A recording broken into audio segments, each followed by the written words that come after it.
Hello guys. ये modern history में ये चैप्टर बहुत ही इंपॉर्टेंट है। This chapter is very important in modern history for any exam. Economic impact of British rule. Guys, जो British ने अपने फायदे के लिए, जो अपने एडमिनिस्ट्रेशन या फिर अपने कॉमर्स को बढ़ाने के लिए जो भी इकोनॉमिक रूल निकाला, जो भी उन्होंने पॉलिसी निकाली, उसका क्या प्रभाव हुआ इंडिया पे, right. Guys, if you are new to this channel और या आप पहली बार देख रहे हैं तो प्लीज आप उसको सब्सक्राइब कर लीजिए, लाइक शेयर कमेंट कीजिएगा, राइट। इस जैसे कि आपने थंबनेल देखा होगा, जो मैं एमसीक्यू के माध्यम से, through MCQ I will try to you know मैं आपके कॉन्सेप्ट को बिल्ड करने का कोशिश करूंगा, right, and it would be very beneficial. तो सबसे पहले मैं आपको बता दूं, जो ये economic impact of British rule हुआ क्या, उसका जो परिणाम ये हुआ, जो इंडिया में डी इंडस्ट्रियलाइजेशन हुआ, जितने भी इंडिया इंडिया पहले एक एक्सपोर्टर कंट्री था, right, but after British rules ये एक इंपोर्टर कंट्री बन गया। डी इंडस्ट्रियलाइजेशन बढ़ने लगी, राइट। इसके साथ क्या हुआ, जो इम्पोवरिशमेंट ऑफ पिजेंट्री बहुत ज्यादा होने लगा। इसके साथ साथ जितने भी इकोनॉमिक ड्रेन है या फिर फेमाइन और पोवर्टी, तो ये बहुत ज्यादा इम्पैक्ट हुआ इंडिया पे, बहुत बुरा हाल हुआ, राइट। तो इसमें अब हम लोग देखते हैं जो क्या क्या ऑब्जेक्टिव क्वेश्चंस यहाँ से बन सकते हैं। द फर्स्ट इज कि what was the first cotton mill in India established? of course, ये where होना चाहिए, right? where was the first cotton mill in India established? तो गाइस, ये मुंबई में है, लेकिन मैं इसके पीछे आपको स्टोरी बता दूं, राइट। ये हुआ क्या, जो अराउंड 1850 उसके बाद से इंडिया में मॉडर्न इंडस्ट्री स्टार्ट हो गया था, राइट, स्टैब्लिश होना स्टार्ट हो गया था। तो पहली बार जो कॉटन का मिल है 1853 में ये मुंबई में स्टार्ट हुआ। और 1855 1855 में जो जूट का मिल है for the first time in India Bengal में स्टैब्लिश किया गया, राइट। नेक्स्ट क्वेश्चन ये कह रहा है, जो which is the oldest trade union organization in India? Of course, ये आप सबको पता होगा, All India Trade Union Congress, right. लेकिन मैं इसके पीछे कुछ हिस्ट्री बता दूं, and it is very important. बहुत सारे एग्जाम में ये पूछा जाता है। जो उसकी स्थापना 1920 में हुआ था। अभी ये कम्युनिस्ट पार्टी का उसका उसके साथ है ये, और उसी का एक अंग है आप कह सकते हैं। और जो फर्स्ट प्रेसिडेंट था वो लाला लाजपत राय थे, राइट। तो इस चीज को आप ध्यान रखिएगा। नेक्स्ट क्वेश्चन है, जो where was the first iron and steel industry of India established? तो आप सबको पता होगा, जो जमशेदपुर, ये बहुत ही वहाँ टाटा स्टील का जो for the first time Tata steel ने वहाँ जमशेदपुर में टिस्को जिसको आप कहते हैं, राइट, वो स्थापना किया था। यहाँ आपको एक चीज बताना है, जो ये जो जमशेदपुर है ये किस नदी के किनारे बसा हुआ शहर है? आप कमेंट सेक्शन में जरूर आप इसको लिखें, राइट। ये बहुत सारे एग्जाम में पूछा जाता है। नेक्स्ट क्वेश्चन है गाइज, जो British introduce the railway in India in order to. अब मैं आपको बताता हूँ, जो ब्रिटेन ब्रिटिश ने इंडिया में रेलवे या जो भी सुविधाएं लगाई, आप रेलवे कह लो, सड़क कह लो, या कमर्शियलाइजेशन ऑफ एग्रीकल्चर कह लो, whatever, right, for the वो अपने बेनिफिट के लिए ही किया। ये चीज क्लियर होना चाहिए, राइट। तो जाहिर सी बात है, जो facilitate British commerce and administrative controls, ये उस समय की बात है जब धीरे धीरे चीजें लोगों में चीजें आने स्टार्ट हो गई थी। तो उसको दूर दराज जो रिमोट एरिया तक पहुंचना होता था, राइट। वहां से कच्चे माल को, जो रॉ मटेरियल को इंपोर्ट करना, एक्सपोर्ट करना, फाइनल फाइनल प्रोडक्ट को वहां तक पहुंचाना, रॉ मटेरियल को वहां से रिमोट एरिया से लाना। तो इस सब चीज के लिए उनको रेलवे की जरूरत थी, और साथ ही साथ एडमिनिस्ट्रेटिव कंट्रोल के लिए। तो इसका आंसर बी हो जाएगा गाइज। नेक्स्ट क्वेश्चन ये है, जो during the colonial rule in India the permanent settlement was introduced by? Guys, ये लॉर्ड कॉर्नवालिस है, आप उसको ध्यान में रखिए।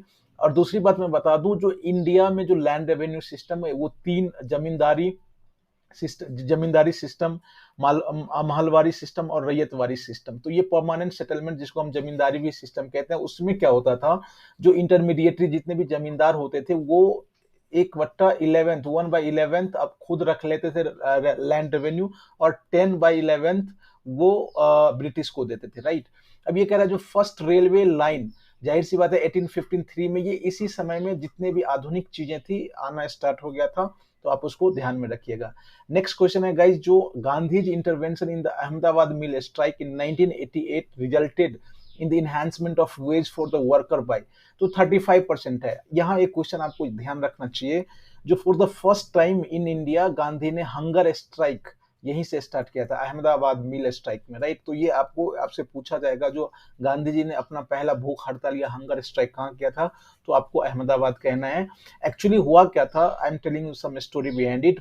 प्लेग उस समय अहमदाबाद में फैल गया था, राइट। अब फैक्ट्री के जितने भी लेबर थे सब वहां छोड़ के चले गए थे। इस सेंस उस जब छोड़ के चले गए, अहमदाबाद सिटी को छोड़ने लगे, जो कुछ भी लेबर बचा था, तो मिल मालिक ने इनसे ये कहा, जो मैं आपको प्लेग बोनस दूंगा, आप यही काम करो, राइट, अब मत जाओ। तो द लेबर स्टार्टेड वर्किंग। अब जब प्लेग खत्म हो गया तो मिल ओनर ने अब बोनस देना बंद कर दिया, लेकिन तब तक महंगाई बढ़ गई थी। अब जितने भी लेबर है उन्होंने स्ट्राइक किया, जो नहीं आपको उसको कंटिन्यू करना होगा।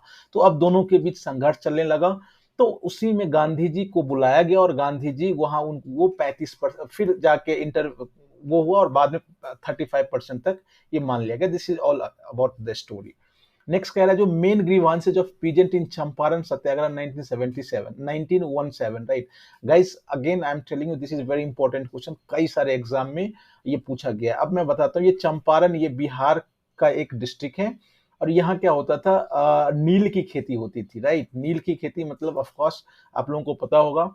तो उसमें क्या होता था, सपोज 3/20, राइट, ये आप यदि इस भाग पे आपको ये खेती करनी ही पड़ती थी, जिसको 3 कट्ठिया, कट्ठा मीन्स आउट ऑफ 20 कट्ठा 3 कट्ठा आपको you have to cultivate the neel, right. And यही सिस्टम था, जो इसलिए and it was very oppressive kind of things, वो बहुत मुश्किल ये खेती होती थी।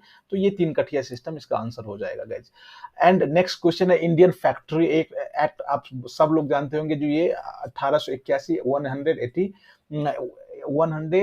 1881, राइट, 1881 में ये आया था। नेक्स्ट है जो असर्शन एंड रीजन है, आपको ये बताना है, with in half a century of battle of Plassey, the phenomenal prosperity of Bengal suffered a serious setback. Of course, yes, ये आंसर होगा गाइज। आपको कमेंट में बताना है बैटल ऑफ प्लासी कब हुआ था और किस किस के बीच हुआ था। नेक्स्ट रीजन कह रहा है, the manufacture of cotton goods and most important item of export from India enormously increase in other part of India वाली डिक्लाइन। ये गलत है, राइट। तो इसका आंसर सी हो जाना चाहिए, A is true or is false, right. ये आंसर इसका सी होगा, आप लोग कमेंट में बताइए। नेक्स्ट ये क्वेश्चन ये कह रहा है गाइस, जो which among the following Indian freedom fighters made an attempt to estimate per capita income of India. It is very important question, right. CDS में ये पूछा गया ऑलरेडी ये क्वेश्चन। ये जो Dadabhai Naoroji, they are the earlier nationalist, right. अब for the first time जो Dadabhai Naoroji, RC Dutta, ये लोग जितने भी लोग थे, वो the true nature of British को वो समझे, और उन्होंने एक बुक भी लिखा था, un-British un-British and I am forgetting the name of the book, right. I will tell you, right. तो and poverty and un-British rule in India, हाँ, poverty and un-British rule in India, ये दादा भाई नौरोजी ने लिखा था, right.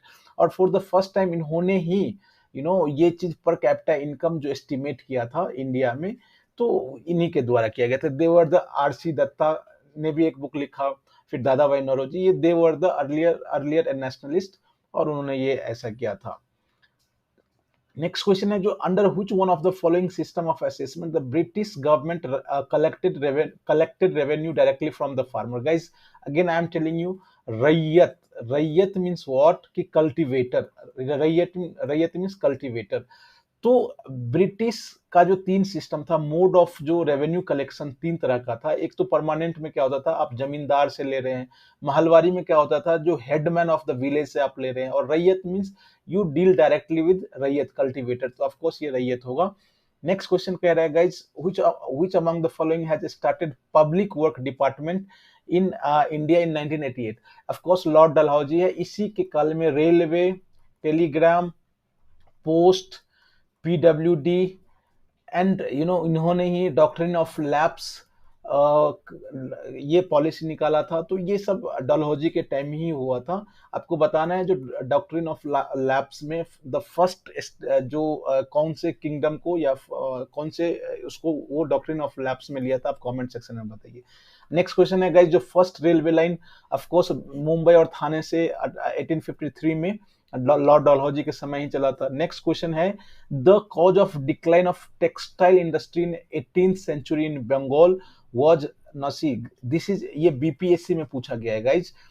कह रहा है the cause of decline of textile industry in 18th century in Bengal was, guys after 118 जो चार्टर एक्ट है उसके बाद क्या हुआ, charter act of 1813, one way one way business होने लगा। कहने का मतलब ये हुआ, जो अब जो कंपनी का जो एकाधिकार था, the domination of the British India, उस कंपनी का अब हट गया था एज पर दिस एक्ट। अब कोई भी ब्रिटिश आदमी इंडिया के साथ वो बिजनेस कर सकता था, राइट, और बिना टैरिफ फ्री। तो उससे क्या हुआ, जो high tariff rate on export to Britain, अब ब्रिटेन से तो सामान आ सकता है, लेकिन जो इंडियन जो जब एक्सपोर्ट करेगा तो उसमें काफी हाई टैरिफ लगता था ब्रिटेन में, राइट। तो ड्यू टू दैट कि इंडिया का जो टेक्सटाइल इंडस्ट्री है वो बहुत ही लगभग खत्म हो चुका था, राइट। तो this is what we have seen 15 questions. ये पार्ट 1 है, पार्ट 2 में मैं नेक्स्ट 15 क्वेश्चन बताऊंगा। इस तरह से ये टॉपिक आपका कवर हो जाएगा। Again I request, if you are first time viewer, आप उसको सब्सक्राइब कर लीजिए। जल्दी मिलते हैं लेक्चर 2 में। Thanks for watching.